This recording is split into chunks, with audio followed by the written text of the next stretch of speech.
Hello बच्चों, कैसे हैं आप। मेरा नाम धर्म सिंह है और एक बार फिर आपके सामने आ गया हूं अपने YouTube मंच विराट फोरम के साथ और एक नए टॉपिक लेके आया हूं आज आपके लिए, जिसका नाम है भारत के प्रमुख बंदरगाह या फिर famous port of the India. बच्चों देखिए, आज हम इन पोर्ट्स के बारे में पढ़ेंगे और किस पोर्ट्स की क्या खासियत है इसको भी जानने की कोशिश करेंगे।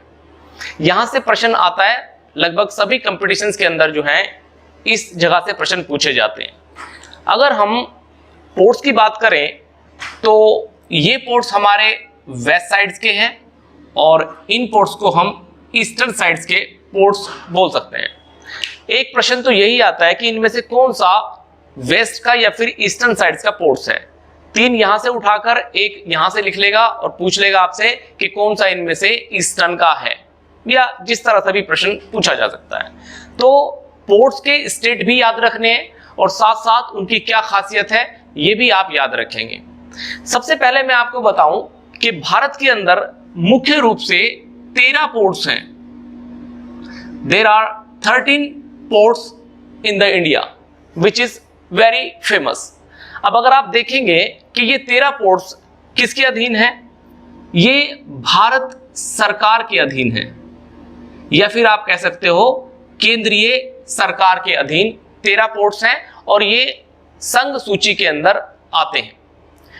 फिर जो छोटे पोर्ट्स हैं जो 200 से ज्यादा हैं, उन पोर्ट्स पर राज्यों का अधिकार है।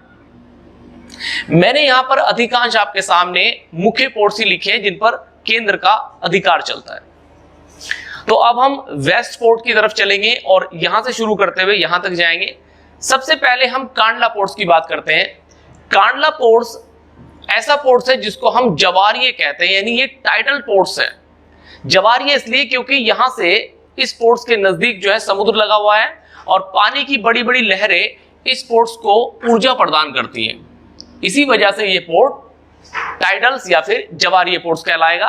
हमारे पास 2 पोर्ट्स टाइडल्स हैं, सॉरी 3 पोर्ट्स कहेंगे हम वैसे। एक पोर्ट्स वेस्टर्न साइड में जिसका नाम है कांडला और 2 पोर्ट्स पारादीप और कोलकाता है जो कि ईस्टर्न साइड्स में है। कभी कभी ये प्रश्न भी आ जाता है कि कौन सा पोर्ट्स जो है वो टाइडल्स है इनमें से। अब कांडला पोर्ट्स की बात करें तो 2006 के अंदर ये जो कांडला पोर्ट्स है, इस पोर्ट्स को फ्री ट्रेड्स बना दिया गया था।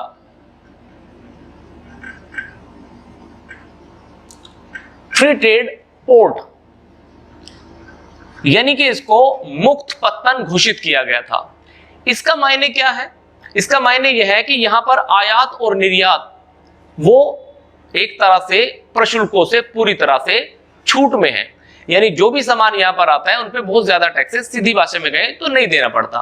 तो दूसरा प्रश्न ये बनता है कि कौन सा ऐसा पोर्ट है जिसके ऊपर आयात और निर्यात का सर्वाधिक भार है। तो हम फिर अगेन ये कहेंगे कांडला, क्योंकि अगर ये फ्री पोर्ट है तो सभी जो व्यापारी हैं वो अपना सामान कांडला पोर्ट पर ही मंगाना पसंद करते हैं, इसलिए ये दूसरी बात हो गई है कि सबसे ज्यादा भार वहन वाला पोर्ट भी है। फ्री पोर्ट हो गया है 2006 में, और दूसरी बात है जवारिये पोर्ट हो गया है, और तीसरी बात मैंने बताई है आपको कि ये पोर्ट जो है सबसे ज्यादा आयात निर्यात का भार वहन करता है। अगले पोर्ट की तरफ चलते हैं जिसका नाम है दाहेज पोर्ट। दाहेज पोर्ट की बात अगर करें तो इसको हम रसायन पोर्ट भी कहते हैं, यानी कि केमिकल पोर्ट भी इसको कहा जा सकता है, क्योंकि यहां पर अधिकांश जो रसायन बनते हैं उनका निर्यात होता है या फिर खाड़ी देशों से बहुत से रसायन जो है वो मंगाए भी जाते हैं। अगली बात करेंगे हजीरा पोर्ट्स की। हजीरा पोर्ट्स एक ऐसा पोर्ट है जो कि सीधे सीधे अंकलेश्वर से या फिर कलोल से कुछ तेल रिफाइनरी से सीधे सीधे जुड़ा हुआ है और एक पाइपलाइंस यहां से होते हुए हजीरा से ईस्टर्न साइड भेजी गई है। सबसे बड़ी तेल पाइपलाइन आज के समय में हजीरा तेल पाइपलाइन है, जिसका विस्तार वेस्टर्न से ईस्टर्न की तरफ है, और मैंने बताया कि बहुत सारी जो रिफाइनरीज हैं उनके साथ इसका लिंक बना हुआ है। अगली बात करेंगे हम मुंद्रा पोर्ट्स। सबसे फेमस बात इस मुंद्रा पोर्ट्स की यह है कि निजी क्षेत्र में स्थित यह सबसे बड़ा पोर्ट है, यानी कि it is in the control of private sector. Adani इसके मालिक बताए जाते हैं और ये भारत का सबसे बड़ा निजी क्षेत्र का पोर्ट है। जो कि गुजरात में स्थित है। अगले पोर्ट की बात करें हम मुंबई की, तो मुंबई को भारत का प्रवेश द्वार भी बोलते हैं, या फिर इस पोर्ट को हम भारत का प्रवेश द्वार कह सकते हैं। इस पोर्ट की सबसे खास बात यह है कि प्राकृतिक, ध्यान रखें आप, नेचुरल या फिर प्राकृतिक रूप से ये सबसे बड़ा पोर्ट है भारत का। It is the largest port of the India, और मुंबई इसे हम कह सकते हैं। एक अच्छी बात यह है कि यहां पर सर्वाधिक यात्री अपने गंतव्य की ओर जाते हैं या बाहर से यहां पर आते हैं। तो एक दूसरा पॉइंट आपका ये है यहां पर कि मुंबई जो है वो सबसे ज्यादा यात्रियों का वहन करता है। दोनों में अंतर मैं बता दूं, कांडला में और मुंबई में ये यात्रियों के मामले में सबसे बड़ा है, और ये सामान के वहन में, सामान को अपने यहां मंगाने में सबसे बड़ा है। नेहवा शेवा, जिसका वर्तमान नाम JL नेहरू पोर्ट भी है, इसको जवाहरलाल नेहरू पोर्ट के नाम से भी जाना जाता है। सबसे खास बात यह है कि सबसे ज्यादा अत्याधुनिक मशीनरी से लैस है ये पोर्ट। जो भी काम यहां होते हैं वो मैनुअल नहीं है, मशीनें ज्यादातर इन कामों को करती हैं। इस पोर्ट की एक खास बात और है कि यहां पर जो सामान मंगाया जाता है उसकी डिलीवरी भी तत्काल दी जाती है, यानी ये बहुत ही शॉर्ट टाइम लेता है कि अपनी सेवा को प्रदान करने में। मर्मुगोवा गोवा के अंदर स्थित एक पोर्ट है जो कि जुआरी नदी पर है। इसकी एक खासियत है, ये जुआरी नदी पर है। हमारे यहाँ कुछ ही पोर्ट ऐसे हैं जो नदियों पर हैं। अगर मैं थोड़ी देर के लिए उधर जाऊं तो कोलकाता और हल्दिया ये भी नदियों पर स्थित पोर्ट ही हैं, और इधर हमारे पास मर्मुगोवा है जो कि गोवा में है, और किस पर है, जुआरी नदी पर। यहां से ईरान को लौह अयस्क सप्लाई किए जाते हैं। भारत ईरान को लौह अयस्क की सप्लाई कहां से करता है, मर्मुगोवा से। न्यू मंगलोर कर्नाटका में स्थित एक पोर्ट है, कर्नाटका राज्य के अधीन है ये पोर्ट, और यहां न्यू मंगलोर में कुछ कंदरे मुक्की खाने हैं जो लोहे की हैं, और इन खानों से जो लोहा है वो जापान को सेंड किया जाता है। कौन से देश को, जापान को। प्रश्न ये भी आया है कि ईरान को कहां से सप्लाई होता है, मर्मुगोवा, और जापान को हम कहां से करते हैं, न्यू मंगलोर। कोच्चिन बंदरगाह वेस्टर्न साइड का सबसे निचला बंदरगाह है, और ये एक प्राकृतिक बंदरगाह माना जाता है।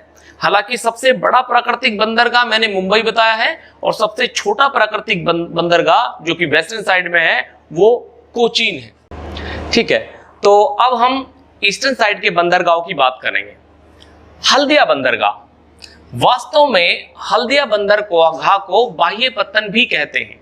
बाह्य पत्तन इसलिए कहा जाता है क्योंकि कोलकाता बंदरगाह पर बहुत ज्यादा भार बढ़ गया था, और उस भार को कम करने के लिए हल्दिया पत्तन को विकसित किया गया है। प्रश्न यही आता है कि बाह्य पत्तन किसको कहा गया है, तो आप बताओगे हल्दिया को। और किस नदी पर स्थित है ये, तो हुगली नदी पर इस बंदरगाह की स्थापना की गई है। कोलकाता बंदरगाह की बात अगर हम करें, दोनों बंदरगाह पश्चिम बंगाल में ही है। कोलकाता बंदरगाह चाय बंदरगाह भी कहलाता है, इसको हम टी पोर्ट भी कह सकते हैं। टी पोर्ट इसलिए क्योंकि चाय का निर्यात सबसे ज्यादा कोलकाता बंदरगाह के थ्रू ही होता है। वैसे ये प्रश्न भी आया हुआ है कि चाय सबसे ज्यादा किस बंदरगाह से निर्यात होती है, तो बंदरगाह का नाम है कोलकाता बंदरगाह। कोलकाता बंदरगाह भी एक जवाहरीय बंदरगाह है, और इस बंदरगाह के अंतर्गत बहुत सारे छोटे छोटे पोर्ट जो हैं इसके अधीन आते हैं, और वो लिंक कर दिए गए हैं ताकि जो है इस बंदरगाह से सामान बाहर की तरफ भेजा जा सके पूरे पश्चिम बंगाल से। अगली बात अगर हम करें पारादीप, अगर मैं थोड़ा सा पीछे जाऊं, आपसे फिर से एक बात करूं, कोलकाता बंदरगाह, कोलकाता बंदरगाह की बात अगर हम करें तो इसको हम डायमंड हार्बर भी कहते हैं। इसका एक नाम डायमंड हार्बर भी है। वास्तव में बंदरगाह को कुछ कैटेगरीज दी जाती है, जैसे कि एक बंदरगाह विश्व में पर्ल हार्बर है जो कि अमेरिका में है। पर्ल माने मोती है, और इसी तरह से इसको डायमंड की कैटेगरी में रखा गया है क्योंकि ये औद्योगिक दृष्टिकोण से बहुत ही महत्वपूर्ण बंदरगाह है भारत का। अगले बंदरगाह पे जाएंगे पारादीप। पारादीप उड़ीसा के अंदर स्थित है, और ये भी एक जवारीय बंदरगाह है। एक टाइडल पोर्ट है ये भी। इस पोर्ट की अगर हम बात करें तो पारादीप जो है, इससे बहुत सा सामान विदेशों में भेजा जाता है और खासकर दक्षिण पूर्वी एशिया के अंदर जो है इस बंदरगाह से बहुत सारी कनेक्टिविटी बनी रहती है। अगला बंदरगाह है विशाखापत्तनम बंदरगाह। विशाखापत्तनम बंदरगाह की एक खास बात यह है कि यह सबसे गहरा बंदरगाह है। सभी बंदरगाहों में सबसे गहरा बंदरगाह विशाखापत्तनम है।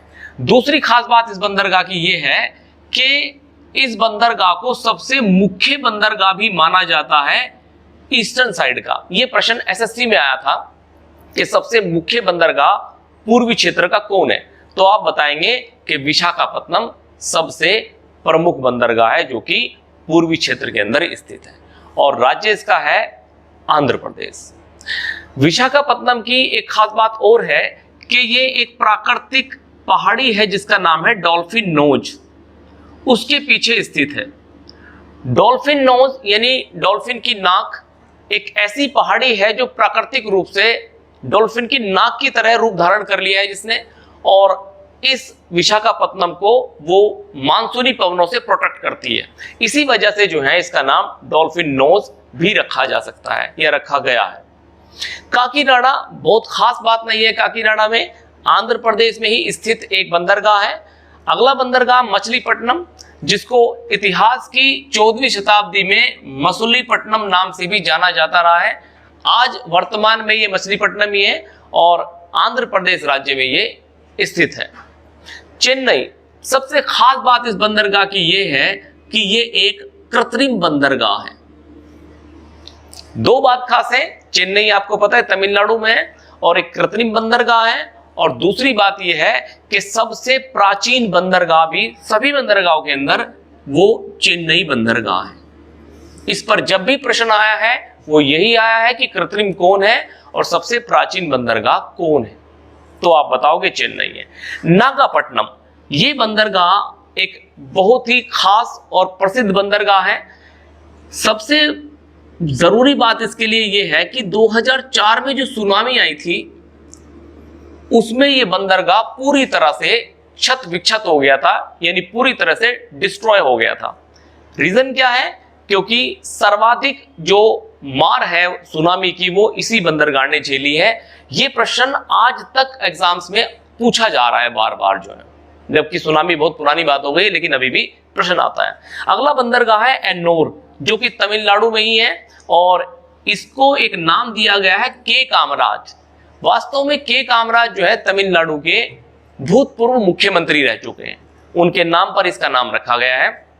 एन्नोर बंदरगाह एक निगमित बंदरगाह है और हम ये भी कह सकते हैं कि भारत का पहला फुल्ली कंप्यूटराइज्ड जो पोर्ट है वो एन्नोर ही है।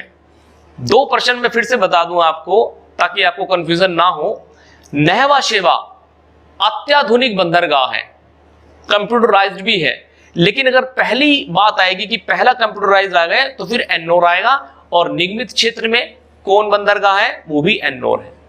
तूतीकोरिन की अगर हम बात करें तो ये तमिलनाडु में है और इस बंदरगाह को मत्स्य बंदरगाह भी कहा जाता है क्योंकि यहां से मछलियों का निर्यात किया जाता है और इस बंदरगाह को लिंक भी माना जाता है दक्षिण पूर्वी एशिया के साथ और ऑस्ट्रेलिया के साथ। तो ये हमारे बंदरगाह हो गए हैं ईस्टर्न साइड के और वेस्टर्न साइड के।